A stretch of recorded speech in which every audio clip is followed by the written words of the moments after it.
साहेब, गेल्या 10-12 वर्षापासून बिना बेसल डोस देता माझ्याकडे केळी, पपई आणि हळदीसारखे पिकं आहे.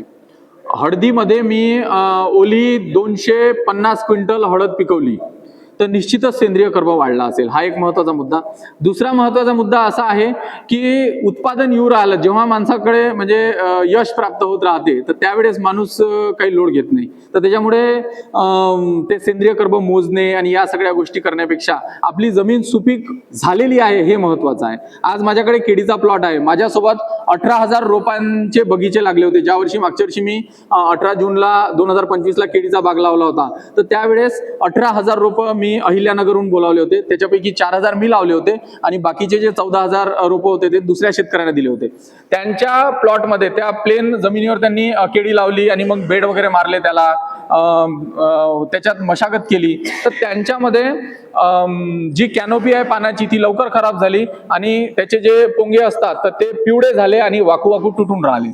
माझ्या याच्यात 14 फण्यांचे झाडं आहे, परंतु असं मला काही प्रॉब्लेम गेला नाही. इतक्या उन्हाळ्यात आमच्याकडे 46 पर्यंत वगैरे तापमान गेलं होतं. तर हा SRTचा फायदा आहे. काही फायदे पेपर वर्क करून होत नाही, ते आपल्या डोळ्याने दृश्य स्वरूपात दिसतात. सुकलेली 51 क्विंटल हळद एका एकरामध्ये पिकवणं म्हणजे जोक नाही आहे. ते सेंद्रिय कर्ब असल्याशिवाय होत नाही. हा महत्वाचा मुद्दा आहे. आणि माझ्याकडे पपई आणि केळीसारखी जी पिकं आहे तर ती बिना फवारणीने येतात. मी केळी आणि पपई पिकाला अजिबात फवारणी करत नाही.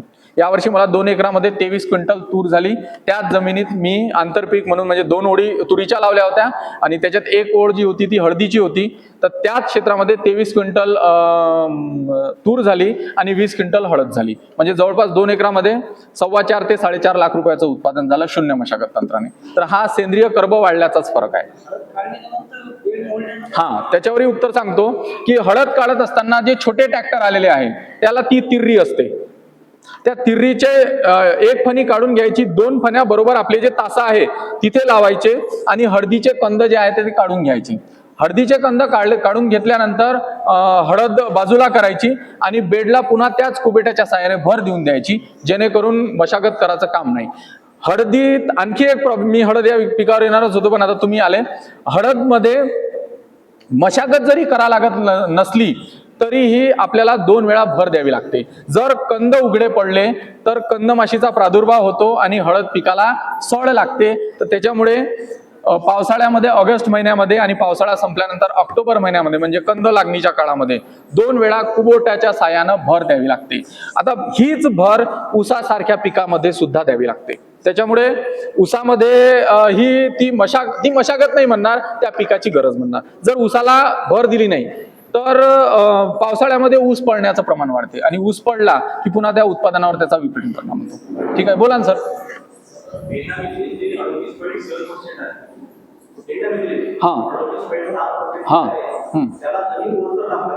नाही, पेंडॅमेथिलिनला नाही. मी सुमीमॅक्स आणि ऑथॉरिटी नेक्स्टला ओली म्हटली. जे पेंडॅमेथिलिन आहे तर त्याला जमीन ओली लागत नाही आणि पेंडॅमेथिलिन हेच एक असं तणनाशक आहे की ते फवारल्यानंतर तुम्ही जमीन म्हणजे हलवली तरीही काही फरक पडत नाही, ते त्याचं काम करतं. चालते. ज्या वेळेस पाऊस येईल त्याच वेळेस पेंडॅमेथिलिन जे आहे ते ऍक्टिव्ह होतं. तोपर्यंत ते ऍक्टिव्ह होत नाही. तुम्ही असंच म्हणजे उन्हाळ्यात जरी मारून ठेवलं तरी काही फरक म्हणजे परिणाम होणार नाही. डायरेक्ट जेव्हा ते पाणी येईल तेव्हाच. हो, बिलकुल. आणि समजा असं असेल तर तुम्ही प्लेन जमिनीवर डायरेक्ट ट्रॅक्टरच्या साहाय्याने मारू शकता. फक्त ते कंपनी रिकमेंडेड आहे की 70 मिली 15 लिटर पाण्याला टाकून मारा आणि एकरी 10 पंप मारा. बरोबर आहे, म्हणजे 700 मिली औषध गेलं पाहिजे. पण 700 मिली औषध गेल्यानंतर जमिनीवर 1 एकरामध्ये त्याचा अपेक्षित परिणाम मिळत नाही. तर त्याच्यामुळे आम्ही रिकमेंड करतो की 10 पंप मारा, 100 मिलीनं मारा. म्हणजे 100 मिली ते 1 लिटर ते जमिनीत जायला पाहिजे. बोला ना सर.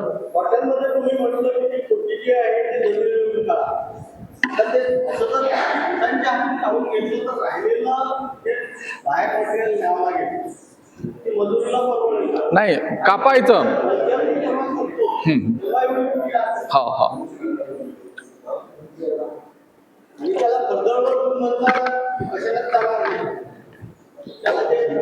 हो.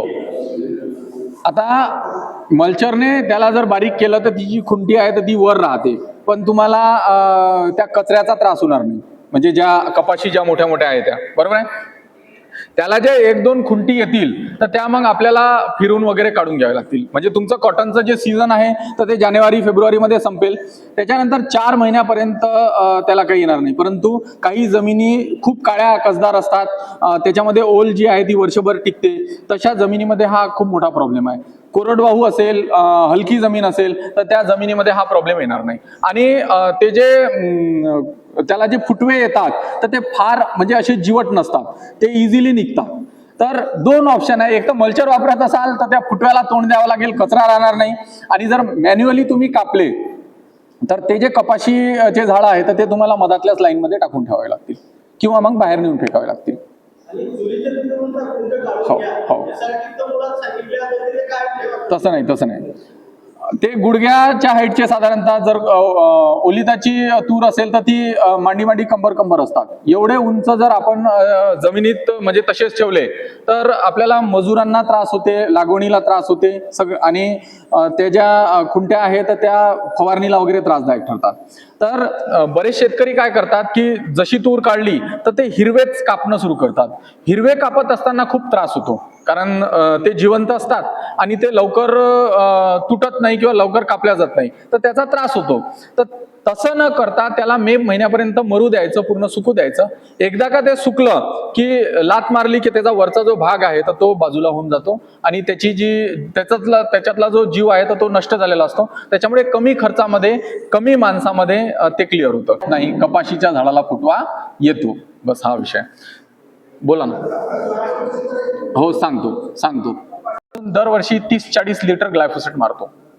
30-40 लिटर 7 एकरामध्ये. मग माझ्या जमिनीत काहीच पिकायला नव्हतं पाहिजे, पण अजूनही 100%. आता मला केळीमध्ये प्रति झाड 28 किलोची रास येऊन राहिली. काही झाडं आहे माझ्या शेतामध्ये 30-40%, ज्यांना 13-13, 14-14 फण्या आहे. साधारणतः बेसल डोस देणारे शेतकरी आहे, खूप अमाप खर्च करणारे शेतकरी आहे, तर त्यांच्याही शेतामध्ये 10 फण्याच्या वर फण्या म्हणजे डेव्हलप होत नाही. पण मला 13-13, 14-14 ज्या फण्या आहेत त्या डेव्हलप झालेल्या आहेत. तर त्याचं कारणच आहे सेंद्रिय कर्ब. म्हणजे हा महत्वाचा मुद्दा आहे. आता करावं लागते. वॉटर सोल्युबलच्या ज्या ग्रेड आहेत ते, जर तुम्हाला कमर्शियली करायचं आहे, तुम्हाला जर बस म्हणजे खा प्यासाठी करायचं आहे, थोडंसं उरलं तर लाखो रुपये जर कमवायचे असेल तर तेवढा तर ते करावंच लागेल, नाही तर म्हणजे कसं पैसे नाही होत.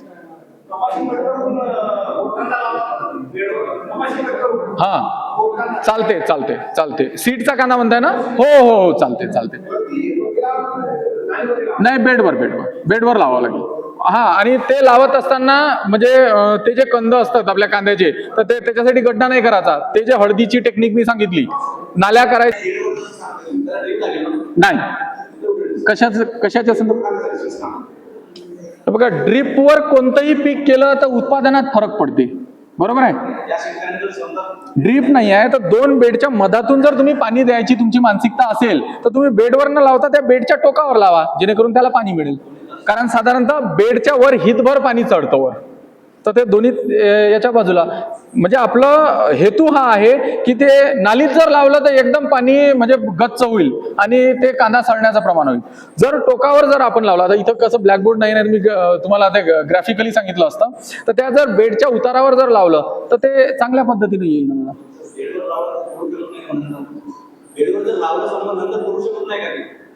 नाही, कांदा नाही पडत.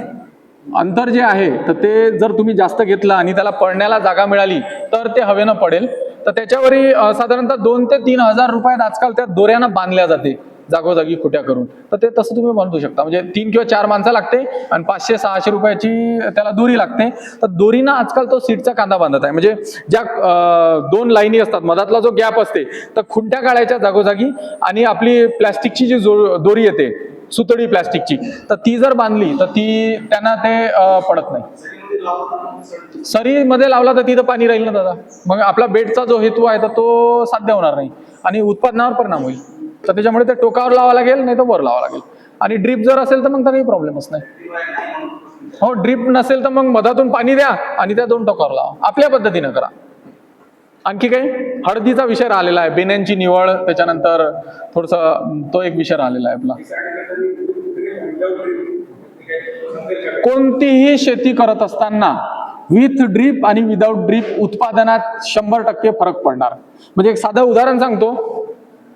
जर ड्रीप असेल आणि तुम्ही कपाशीचं पीक घेतलं असेल आणि वातावरणात बदल झाल्यामुळे किंवा एखाद्या अन्नद्रव्याची कमतरता झाल्यामुळे पातीगळ सुरू झाली, ठीक आहे, ती पातीगळ सुरू झाली तर ती अडवण्यासाठी तुम्हाला मजूर शोधणे, मग मजुराकरवी खत देणे किंवा जे काही मायक्रोन्यूट्रिएंट देणे किंवा फवारा देणे, याला खूप वेळ लागते.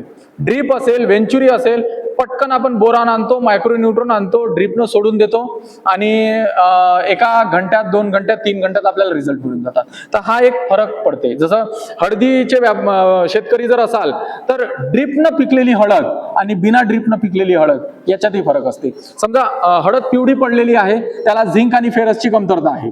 झिंक फेरसची कमतरता आहे, ड्रीप असेल तर अर्धा किलो आपण मार्केटमधून झिंक फेरस आणलं, ड्रीपने सोडून दिलं तर दुसऱ्या तिसऱ्या दिवशी हळदीचा जो पिवळेपणा आहे तो कमी होऊन जातो. पण हेच बेसल डोस मध्ये आपण आता आपल्याला झिंक फेरस द्यायचा आहे, डीएपी मागं दिलं तर आता एक वेळ युरिया देऊ, मग आपण युरिया आणणार, सिंगल सुपर फॉस्फेट आणणार, मग पोटॅश आणणार, मग त्याला मिक्स करणार, 2 दिवस मजूर भेटणार नाही, याच्यात 4-5 दिवस चालले जाते, पाणी येऊन जाते, मग राहून जाते. लक्षात येतं ना तुमच्या? तर त्याच्यामुळे ड्रीपचा आणि विदाऊट ड्रीपचा टेक्निकली फरक पडतो. त्याच्यानंतर ड्रीपनं जे आहे तर पाणी खालपर्यंत जातं, लगातार जातं, त्याच्यामुळे ड्रीपच्या शेतामध्ये सूक्ष्मजीवांची संख्या जास्त मोठ्या प्रमाणात वाढते. हाही माझा एक अनुभव आहे. आणखी एक, सेंद्रिय कर्ब जमिनीत वाढत असताना जे द्विदल वनस्पती असतात, म्हणजे कपाशी आहे, तूर आहे, सोयाबीन आहे, चना आहे, हे पीक काढल्यानंतर जमिनीला मिळणारं जे सेंद्रिय कर्ब आहे हे कमी असतं आणि ज्वारी, बाजरी, मका, त्याच्यानंतर ऊस हे पीक जेव्हा आपले संपतात आणि त्याचे अवशेष जेव्हा जमिनीत असतात तर त्याचं जे मिळणारं सेंद्रिय कर्ब आहे तर ते जास्त प्रमाणात असते. म्हणून पिकांची फेरपालट आवश्यक आहे. कपाशी द्विदल वनस्पती झाली, त्याच्यानंतर मग तुम्ही गहू लावा, ज्वारी लावा, बाजरी लावा, मका लावा, मग ते पीक संपलं की त्याच्यानंतर पुन्हा तुम्ही द्विदल वनस्पतीकडे वळा, म्हणजे सोयाबीन आहे किंवा मग कपाशी आहे किंवा तूर आहे. अशा पद्धतीनं जर ते टेक्निकली चाललं. बऱ्याचदा तुम्ही SRTचे काही व्हिडिओ फोटो पाहिले असाल तर ते मक्याचे खुपट असते का? जनरली मक्याचे किंवा तुरीचे खूप, आपल्या ज्वारीचे वगैरे खुपट पाहतो. तर त्याचं कारणच हे आहे की कपाशी घेतली, कपाशीनंतर मका घेतला, मकानंतर पुन्हा कपाशी घेतली, म्हणजे द्विदल वनस्पतीमुळे जो काही जमिनीचा सेंद्रिय कर्ब गेला असेल तर ती पुन्हा एकदल वनस्पती लावली. रोगही वेगवेगळे असतात पिकाचे, म्हणजे द्विदल आणि एकदल वनस्पतीचे, त्याचाही सायकल जो आहे तो ब्रेक होतो आणि सेंद्रिय कर्बामध्येही म्हणजे मोठ्या प्रमाणात फरक पडतो. अशा पद्धतीने आणखी काही? हो, आमच्याकडे झालेलं आहे ते 4 फुटाच्या अंतरावर, 4.5 फुटाच्या अंतरावर 2 तास. जर जमिनीचा सेंद्रिय कर्ब कमी असेल तर 3 तास तुम्ही, म्हणजे 3 ओळी तुम्ही लावू शकता आणि घेऊ शकता. त्याला म्हणजे पाणी वगैरे स्प्रिंकलरनं द्यावं लागेल तुम्हाला सुरुवातीला. मग एकदा का ते स्प्रिंकलरनं दिल्यानंतर मग तुम्ही पट पाणी देऊ